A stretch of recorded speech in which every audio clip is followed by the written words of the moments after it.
good grief. There is no denying that this series is incredibly heartfelt. A number of elements in Station 19 Season 7 Episode 2 served as a reminder that the authors are trying to pack as much as possible into a reduced season, which may cause pace problems. Fundamentally, though, this might be advantageous for the characters and the series ability to transport viewers on an hour-long emotional journey doesn't change. Jack's Unsettling News, Episode 2 of Season 7 of Station 19. It basically talks about life itself. Time waits for no mortal, and life has a curious way of continuing on regardless of what is going on around us. The secret to pulling this off is doing so in an organic fashion, where the characters' growth and the corresponding plot's resolution are sufficient to blur the boundaries of how quickly things are happening. Andy grins next to the flag in Station 19 Season 7 Ep. 2. This hour had that on several levels as the Marina adoption story progressed swiftly, and by the end of the hour, baby Liam was coming home to them. We also witnessed how rapidly Jack Gibson's life has altered as we are forced to mourn what he stood for as a fireman at Station 19. Alice, the best kind of birth control is becoming a nanny. I'm not going to have one. Maya, I stated exactly that. Permalink, the best kind of birth control is becoming a nanny. I don't possess one. The hour's topic was grief, which we witnessed manifested in a variety of ways. While some storylines are progressing really swiftly, this is one of those situations where the season has been shortened and pacing has suffered as a result of the two strikes. Captain Stroll, Episode 2 of Season 7 of Station 19. However, a condensed season also means more focused storytelling, and with that kind of attention, the show needs to make the most of every second while meaningfully telling the stories it wants to tell. We might need to examine our own preferences for narrative construction and delivery or temporarily suspend our disbelief. I agree to receive targeted advertisements and emails. For instance, in Station 19 Season 4, we witnessed that frequently. However, Theo, Ruiz, and Ben were taking on a Crisis 1 case here that specifically dealt with red flag rules pertaining to firearms. The reason those narrative points work so well is because they made a realistic call and skillfully balanced presenting us the story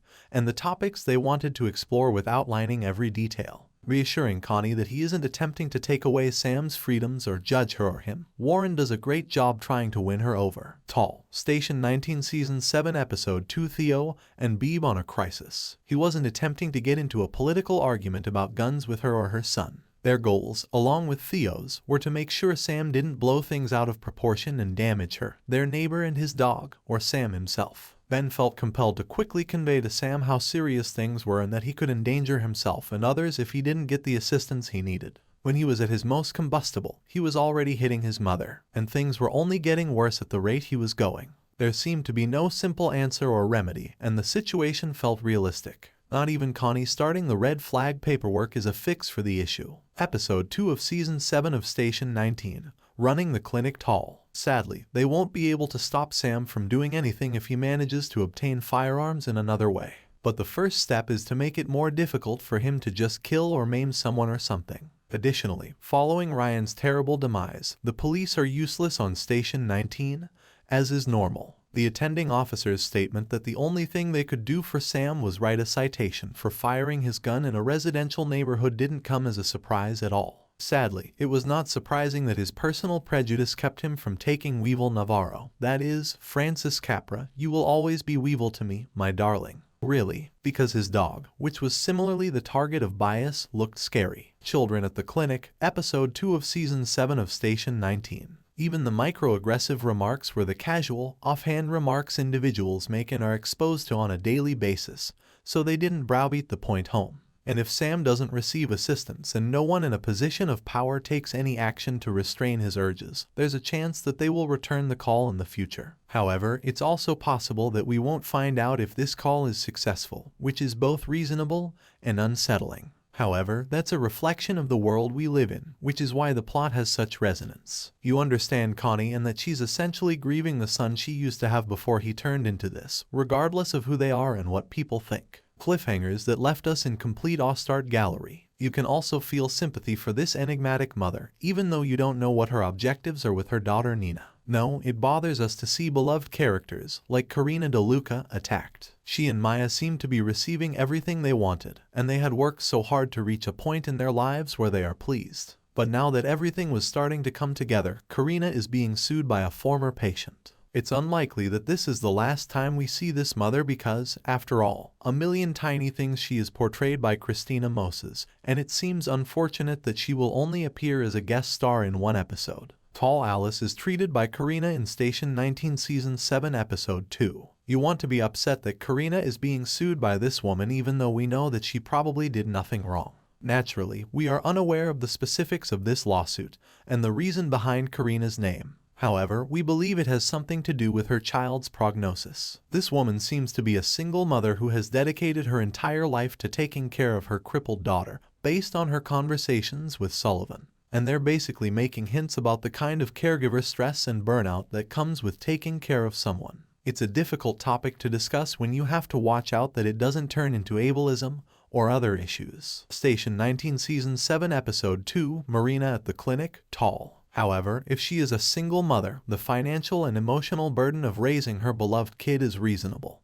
And if this lawsuit is her means of obtaining assistance, support, or redress, it is an intriguing area of investigation. This plot's potential seems realistic in light of the challenges that many doctors encounter on a daily basis. However, it's also something that can be discussed without making this woman seem like a villain right away. And that's a fascinating idea. However, during a terrifying day of station lockdowns and after learning, thanks to the fierce Natasha Ross, that Alice, when Marina found out about a lawsuit, she was relieved to hear that the nanny had dengue. They were able to take Liam home. A serious Maya Tall, Episode 2 of Season 7 of Station 19. It seems to be moving quite quickly, but I'm good with that as long as the plot advances. And they both had such a joyful expression. I particularly adored the fact that baby Liam was brought into the station by Maya Bishop, who teased Alice about how she had changed her mind about having children, and showed him off to everyone. For these two, it's a fantastic next step as they're about to take the fast track and become mothers. While Station 19 takes a lot, they also offer a lot. Despite everything they endure, people are confident that Maya and Karina are strong enough to handle these challenges together, from parenting and the highs and lows that come with this journey with Liam to Karina's upcoming lawsuit. Working together, Marina, Tall, Station 19 Season 7 Episode 2. I adore that instead of acting as rivals in their relationship, they are tackling the most recent issues as a cohesive unit. Natasha and Sullivan have the capacity to accomplish that as well. Even though this girl has never shown affection for Tully, the random proposal made by one of the children was the loveliest thing you've ever seen.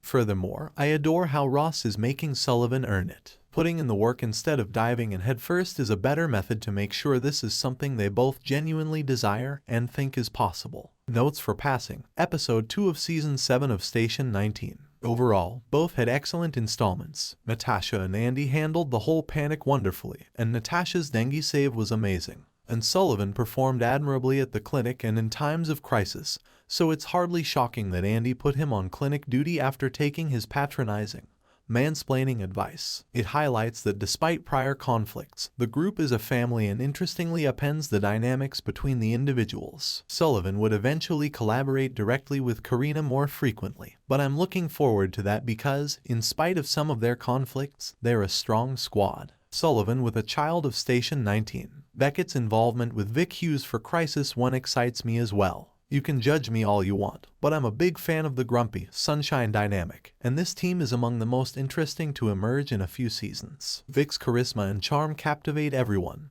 and Beckett is no exception. It was wonderful to reunite with him upon his release from rehab, and in Station 19, Season 6, Episode 17, we witnessed the results of his hard work and Vic's sincere concern for him. Beckett, Station 19 Season 7 Episode 2 Accompaniment. The plot was among the best in Station 19 Season 6, and the gorgeous work from that episode cried out to be repeated. And this did not let us down. Vic was the first person Beckett contacted upon his release from rehab, and he went to see her to ask for help in going to his uncle's Irish wake because it felt natural. Vic, how are you doing? Beckett, I don't know, but I kind of felt like I could still be a part of my family. Vic, you know, sometimes kicking an addiction requires kicking people as well. Psychologists refer to the pain that results from ending relationships as ambiguous loss. Beckett, Dr. Phil, thank you. Vic, how about you sign up for Crisis 1? A right hand is needed. Beckett, you're doing something, I see. You're attempting to give poor Beckett a sense of belonging to the group. Vic, proceed or abstain. Permalink, you know, sometimes you have to give up individuals in order to kick an addiction. Psychologists refer to it as. It was thrilling to watch Josh Randall and Barrett Dawson unanticipated but delicious chemistry throughout their scenes together. Even though Beckett was controversial at first, he managed to be humanized in a way that made him one of the most interesting characters in this series. Beckett, Sober, Tall, Episode 2 of Season 7 of Station 19. It's getting to the point where you actually care about Beckett and his welfare, which is why it was depressing for him to go through each trial at that wake against his family. I wonder how much stronger he would have been without Vic's help. You can see how Beckett got to be the man he is once you see his family. His family as a whole struggles with alcoholism and views drinking as an integral part of who they are. It was regrettable how they jokingly called each other names like Shawnee Blackout and Good Time Gracie, and laughed at each other. They're all brass broods and politically incorrect people that don't know how to help one another instead of bringing out the worst in one another. An Evening with the Becketts, Tall, Episode 2 of Season 7 of Station 19. It became obvious that Beckett would never benefit from routinely spending time with much of his relatives around the time his uncle persuaded his kid to cauterize his nosebleed. The whole thing was gruesome and macabre. See also, Station 19 Round Table, Jack's Destiny and Marina Adoption. In keeping with the theme, Vic assisted Beckett in realizing that his relationship with his own family will change and that he would miss the connection he shared with them prior to his sobriety. However, if they aren't helping you, you may have to cut ties with individuals you love. Tall characters Vic and Beckett from Station 19 Season 7 Episode 2. Additionally, it's good that Beckett understands that the family can and does embrace him in spite of everything he's done. Since the central theme of this series is the station acting as a found family, it's a pleasant development that Beckett was included more into the group, primarily because of his unique relationship with Vic. It also made you value the small things, like when he played with baby Liam during the group dinner, and joined Jack in his emotional moment with the Fire family instead of isolating himself. He'll accept Vic's offer to co-manage Crisis 1 because he's prepared to join Station 19. And we are aware that, in spite of his personality, he excels at it. While Beckett's development as a better man is evident, it's equally fascinating to watch Travis Montgomery wrestle with his own questions about what it means to be a good man.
Please don't forget to like, comment, share, and subscribe for more videos. Thanks for watching.